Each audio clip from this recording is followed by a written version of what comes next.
चला, आवाज येतोय माझा? आपला सब्जेक्ट सुरू आहे supporting verb as a main verb.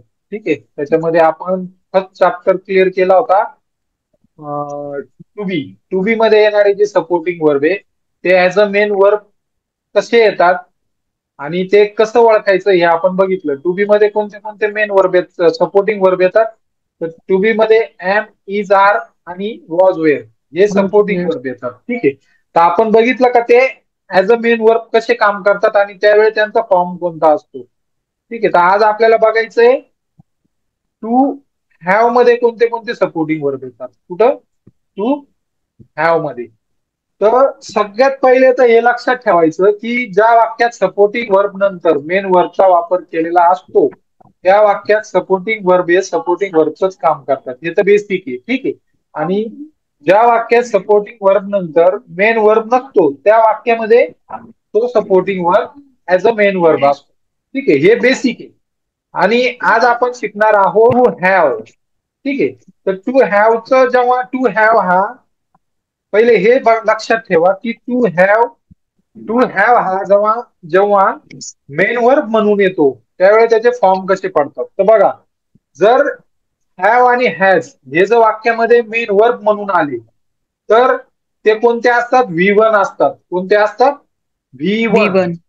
ठीक आहे, त्याच्यानंतर हॅड हा जर वाक्यामध्ये मेन वर्ब म्हणून आला तर तो एक तर V2 असेल किंवा V3 असेल. काय असेल? एक तर V2 असेल V2 किंवा नाही V3 V3. असेल. हे मी या दोघांचं कन्फ्युजन मी तुम्हाला क्लिअर करतो आपण जेव्हा एक्झाम्पल बघू त्यावेळेस. आणि ज्यावेळेस हॅव्हिंग येतो त्यावेळेस तो काय असतो? V4 असतो. कधी पण हे कधी? ज्यावेळेस हे सगळे ऍज अ मेन वर्ब येतील तेव्हा. ठीक आहे, लक्षात आलं? हॅव आणि हॅज V1, हॅड हा V2 किंवा V3 आणि हॅव्हिंग हा काय असतो? V4. V4 असतो. V4. ओके, आणि जनरली आपण जो नियम बघितला, जनरली कसं असतं की हॅव एज हॅड हे सपोर्टिंग वर्ब म्हणून येतात आणि त्याच्यानंतर येणारा जो मेन वर्ब असतो तो काय असतो? तो V3 असतो. काय असतो? V3 असतो. V3. म्हणजे कोणता?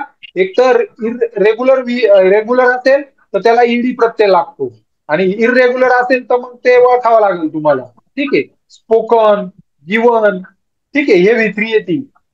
ओके, पहिले हॅव एज हॅड हे ऍज अ मेन वर्ब बघताना आपल्याला त्यांचा अर्थ माहित पाहिजे की हॅव किंवा हॅज यांच्या दोघांचा अर्थ एकच आहे. तो काय अर्थ आहे? तो आहे जवळ असणे किंवा जवळ आहे.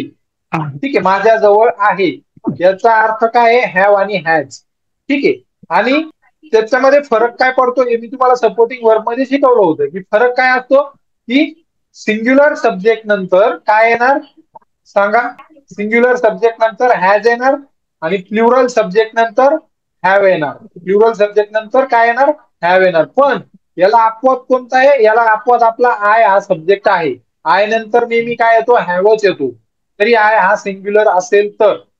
ठीक आहे, तर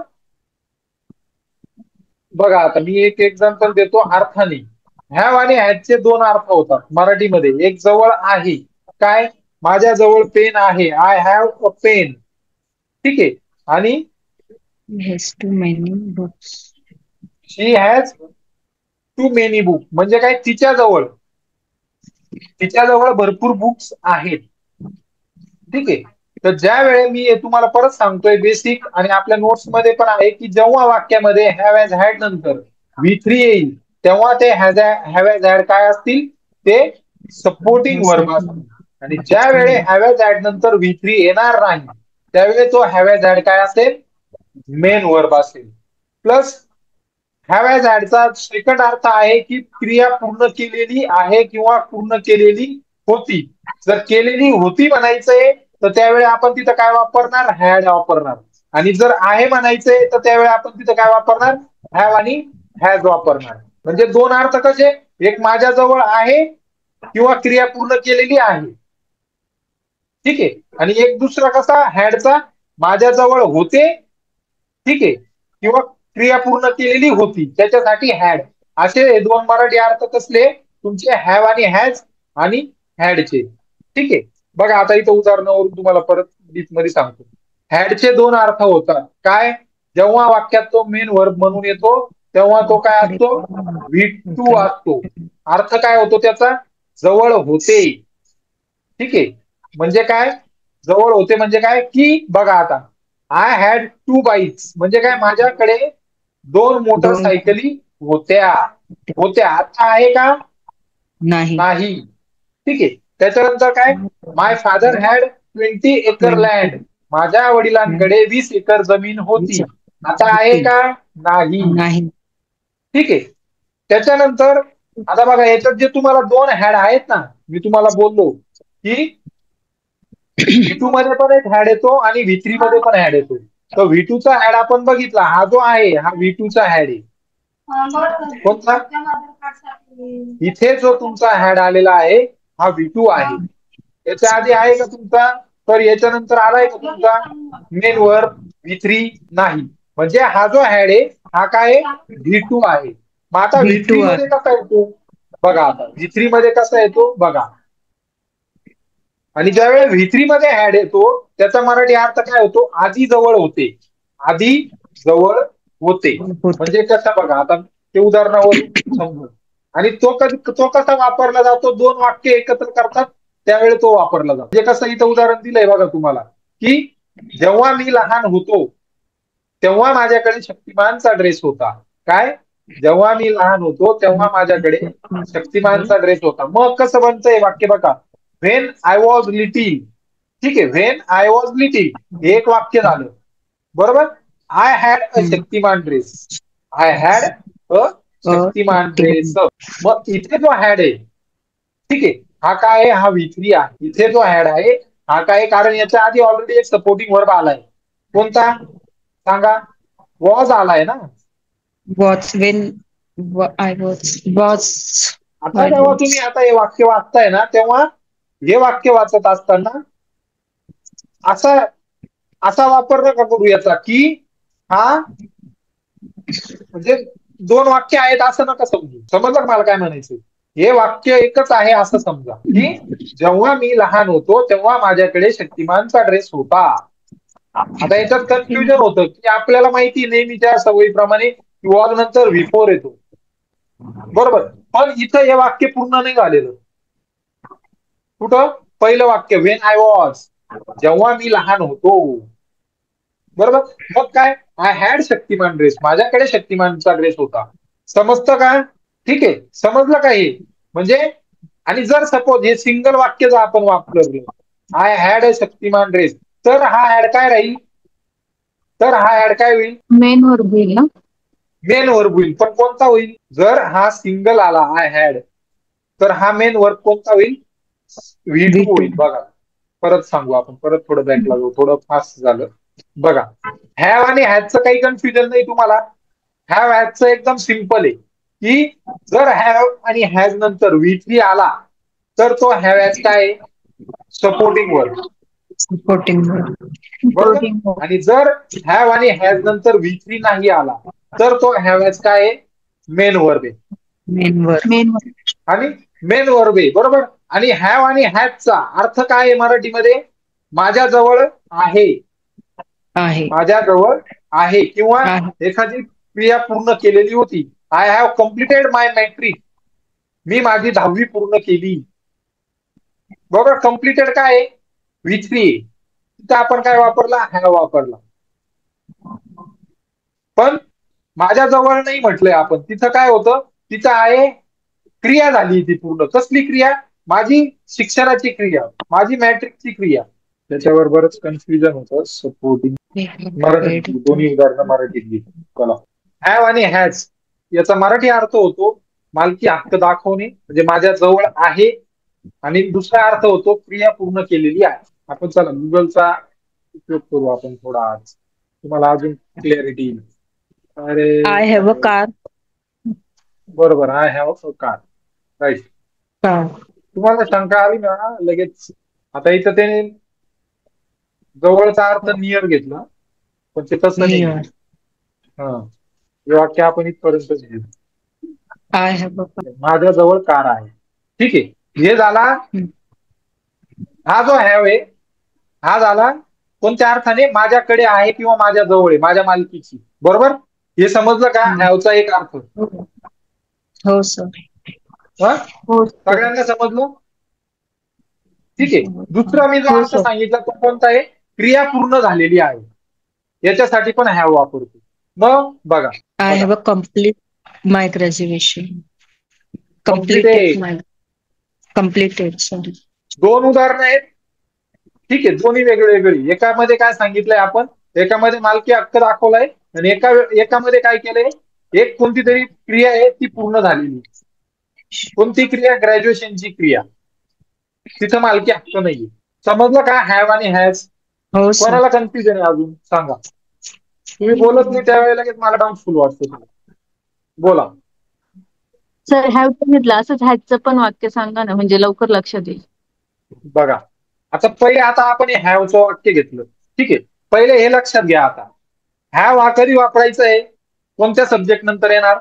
कोणत्या सब्जेक्ट नंतर? सब्जेक्टचे दोन प्रकार पडतात, एक सिंग्युलर एक प्लुरल. अनेक वचनी सिंग्युलर नंतर नाही. हॅव हा प्लुरल सब्जेक्ट नंतर येते, पण त्याला आय अपवाद आहे. फक्त आय सोबत हॅवच येतो. हे समजलं? हो. म्हणजे बघा, आता प्लुरल सब्जेक्ट कोणते कोणते? दे म्हणजे काय? ते ठीक आहे. काय म्हणता ना, त्यांच्याकडे आपल्याला जमानायचंय का बुवा? काय म्हणतात, त्यांच्याकडे भरपूर पुस्तके आहेत. एक उदाहरण त्याचं पण घेऊ चला. प्लुरल. ठीक आहे, त्यांच्याकडे. बघा, आता आपण एक वाक्य हॅवचं प्लुरल मध्ये घेतोय. काय आलं बघा, they have a lot of books. इथं काय सांगितलं? इथं मालकी हक्क सांगितलं. त्यांच्याकडे आपले आहेत का ते? नाही. बरोबर. मग असंच आपण काय करू शकतो, त्यांनी पीएचडी पूर्ण केली. पीएचडी काय असते? एक पदवी असते डॉक्टरेटची. बरोबर. त्यांनी पीएचडी पूर्ण केली. काय आलं? ही कम्प्लिटेड. आता इथं त्यांनी काय केलं? त्यांनी म्हणजे त्याने अनेक वचनी नाही घेतलं, पण इथं दे लावायचा कधी पण. They have. PhD. ठीक आहे, इथं काय येईल? They have completed PhD. ठीक आहे. आता हा डिफरन्स समजला का सगळ्यांना? हॅव कधी वापरायचा? हॅव हा येणार प्लुरल सब्जेक्ट नंतर, अपवाद फक्त आय. ओके, इथपर्यंत क्लिअर? आता आपण हॅज बघू. मग हॅज कधी वापरतो आपण? कोणत्या सब्जेक्ट नंतर वापरतो? हॅज आपण वापरतो सिंग्युलर सब्जेक्ट नंतर. सिंग्युलर सब्जेक्ट नंतर. राईट. आता मी एक वाक्य घेतो इथं, मराठीत घेऊ आपण. चलो. तिच्याकडे कपडे आहेत. तिच्याकडे, ती सिंग्युलर आहे का प्लुरल आहे? आता ती एकच आहे का अनेक आहे? एक सिंग्युलर आहे sir. She has a lot of clothes. बरोबर. लॉट काय? हा लॉट ऑफ हा V3. Okay. She has a lot of cloth. Okay, इथं काय आला? हॅज आला. मग कोणत्या सब्जेक्ट नंतर हॅज आला? सिंग्युलर सब्जेक्ट नंतर. सपोज आपण इथं लिहिलं, ही has a nice mobile phone. त्याच्याकडे. डिफरन्स आला लक्षात? त्याच्याजवळ किंवा त्याच्याकडे. ओके, समजलं का? म्हणजे मालकी दाखवण्यासाठी तुम्ही काय वापरू शकतात? हॅव किंवा हॅज करू शकतात. तसंच इथं अजून एक येऊ शकतं बघा, की सपोज आता हिचे वाक्य झाले ना, आपण बघा अजून एक सांगतो. He has a completed graduation. बघा, he has a completed his graduation. आता मग या दोघांमध्ये डिफरन्स काय आला बघा, परत बघूयात आपण. या दोघांमध्ये काय डिफरन्स आहे? आता पूर्ण केले वाक्य घेतले की जिथं क्रिया पूर्ण झाली, मला तोच डिफरन्स सांगायचा होता. म्हणजे हॅव आपण कसं वापरतो? एक तर माझ्याकडे काहीतरी वस्तू आहे जवळ, किंवा जवळ असण्यासाठी, किंवा मी हे पूर्ण केलेलं आहे. I have completed my lunch, तर हॅव येणार. राईट. किंवा त्याने त्याचं जेवण पूर्ण केलं आहे. ठीक आहे, म्हणजे तिथं पूर्ण हा शब्द येईलच असं नाही, पण ती क्रिया पूर्ण झालेली असेल. माझं एमपीएससी पूर्ण झालं, माझं आयएसचा अभ्यास पूर्ण झालेला आहे, किंवा माझं ग्रॅज्युएशन पूर्ण झालेलं आहे, आपण म्हणतो ना, त्यावेळी आपण काय वापरणार? हॅव हॅज हॅड वापरणार. समजलं तर हॅव हॅज हॅड हा दोन अर्थांनी वापरता येतो. आता आलं का लक्षात? हो सर. आता काही कोणाला कन्फ्युजन येतात? नाही. तुमचे उदाहरण सांगा अजून, चला तुमच्या मनात काय येत आहे ते उदाहरण सांगा. मला हो पुढे सर. जायला मग मीटिंग डिस्कनेक्ट हो झाली, सर. परत कनेक्ट व्हा. आज थोडं जास्त वेळ क्लास होईल, हॅव हॅज हॅड संपवायचंय मला, थोडं बाकीच राहील तरी पण. पुढं पुढं जाऊ मग. हो सर, घ्या पुढे. ठीक आहे, तर हॅवेज अशा प्रकारे वापरता. आता आलो हॅड मध्ये. ठीक आहे, आता हॅड मध्ये काय आहे की बघा, पहिले हा चार्ट बघून घ्या. आपण हॅवेज शिकलो, बरोबर. जर वाक्यामध्ये हॅव आणि हॅज हा मेन वर्ब म्हणून आला तर तो काय आहे? V1 आहे, बरोबर. आणि V1. जर वाक्यामध्ये हॅव हॅजच्या नंतर V3 आला तर तो काय? तो हॅवेज काय आहे? सपोर्टिंग वर्ब आहे. मग आपण आता काय शिकतोय? To have as a Supporting. Main verb, बरोबर ना. तर ज्या वेळेस हम्म. वाक्यामध्ये हॅव आणि हॅज हा मेन वर्ब बनून येईल, त्यावेळेस तो वाक्यात काय राहील? V1 असेल. काय असेल? V1 असेल, V1. बरोबर. म्हणजे कसं बघा, इथे वाक्य दिलेलं आहे तुम्हाला, आय हॅव अ पेन. याच्यानंतर आहे का हॅव नंतर काही V3? I have water. नाही. मेन वर्ब आहे का? या वाक्यामध्ये V3 आलेला आहे का? नाही. नाही नाही. सर. म्हणजे या वाक्यात हा हॅवे हा काय म्हणून आहे? हा मेन वर्ब मेन म्हणून स्वतः. मेन तसंच दुसरं वाक्य, she has a too many books. काय? She has too many books. मग काय? या वाक्यात सुद्धा जो हॅज आलेला आहे तो त्याच्यानंतर V3 आलाय का? नाही. नाही. नाही. म्हणजे त्या वाक्यात सुद्धा तो जो हॅज आहे तो काय आहे? मेन मेन वर्ब वर्ब आहे. म्हणून. तसंच आपण जे आता लेटेस्ट उदाहरणं पाहिले त्याच्यामध्ये बघा, एक उदाहरण होतं, हे बघा, हे she has a lot of cloth. याच्यामध्ये आहे का V3? नाही. नाही सर. नाही. म्हणजे तो नाही. जो हॅज आहे तो तिथं काय आहे? तो मेन वर्ब आहे. Main verb. Main verb. ठीक आहे. हे एक उदाहरण, इथं पण काय आहे? तो मेन वर्ब आहे. तसंच बघा, ते have a lot of book, इथं जो हॅव आलेला आहे हा काय आहे? इथं पण V3 नाहीये. मेन मग हा वर्ब जो आहे. हॅव आहे तो काय आहे? मेन वर्ब आहे. मेन वर्ब आहे. मग तो जो हॅव आणि हॅज आहे हे दोघं काय आहेत? मग अशा वेळे V1 आहेत.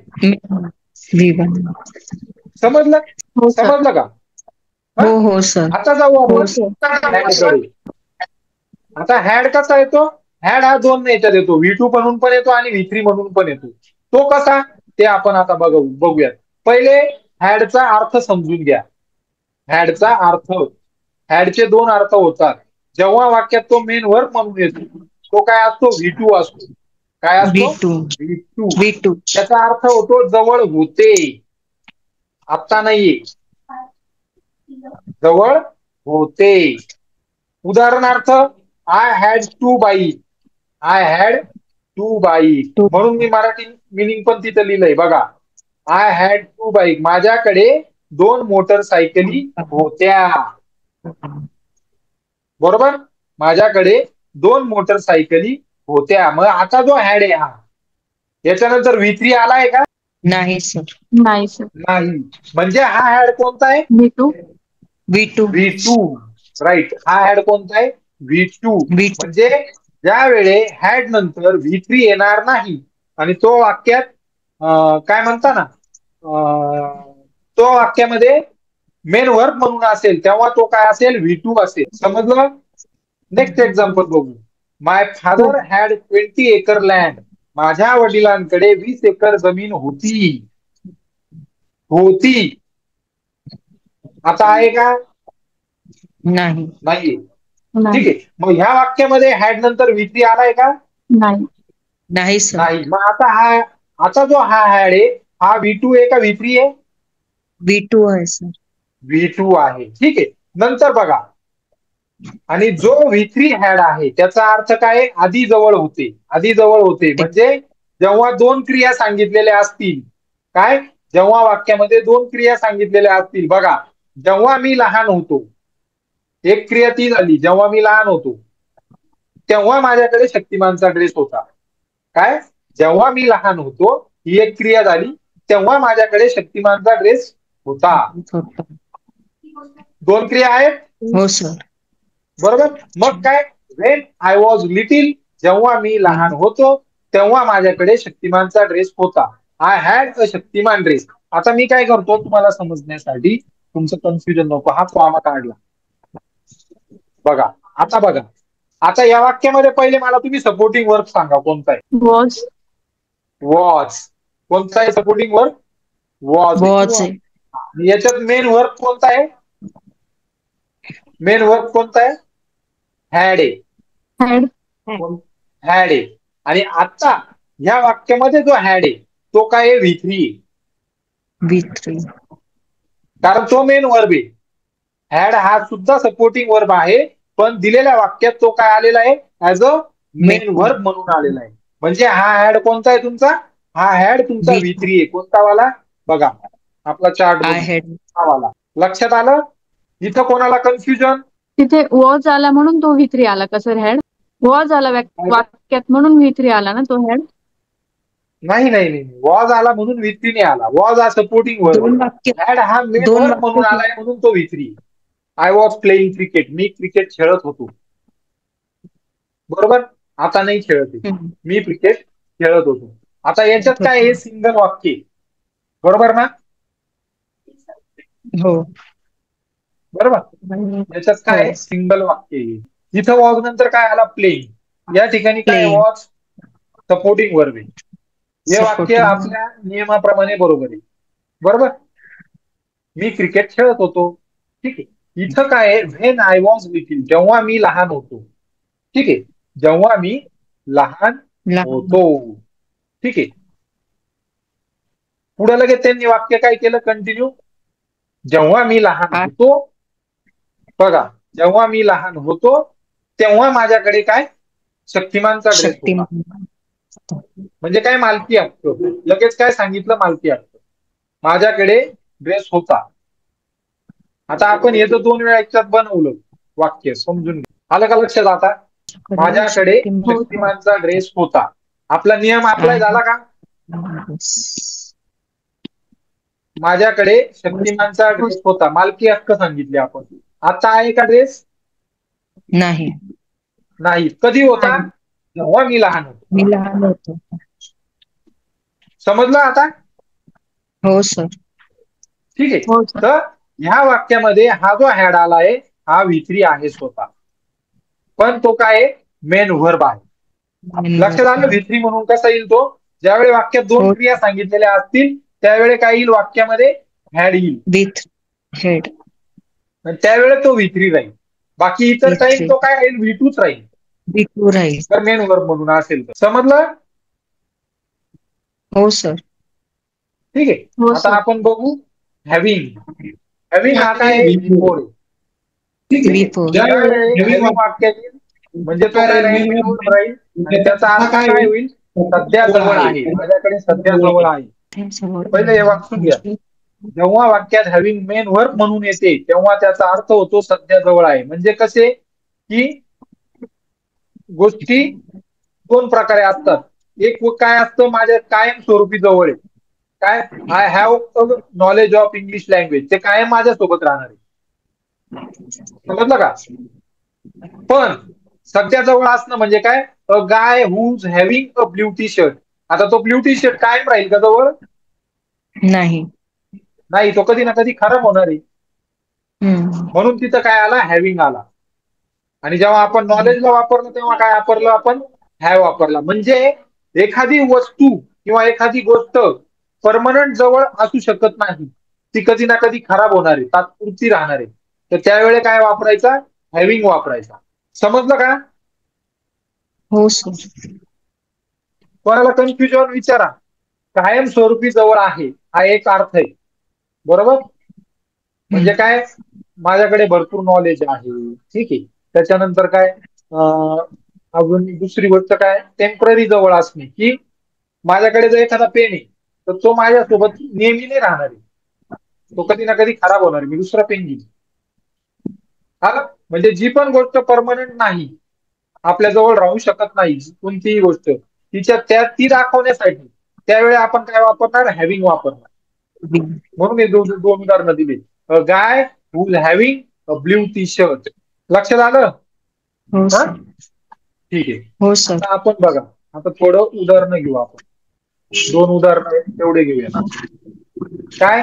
मग father has plenty of books. माझ्या वडिलांकडे भरपूर पुस्तकं आहेत. आता ह्या वाक्यात जो हॅज आलाय तो मला सांगा मेन वर्ब आहे का सपोर्टिंग वर्ब आहे? पटकन मेन वर्ब सांगायला आहे. पाहिजे. मेन मेन वर्ब आहे वर्ब आहे. सर. बरोबर, मेन मेन वर्ब आहे. आणि हा कोणता आहे मेन वर्ब? V1 आहे. V1 कोणता आहे. आहे? V1 आहे. V1. जेव्हा वाक्यामध्ये हॅव आणि हॅज हा ऍज अ मेन वर्ब येतो त्यावेळी तो काय असतो? V1 असतो. हो. बरोबर. त्याच्यानंतर हो. पुढचं उदाहरण.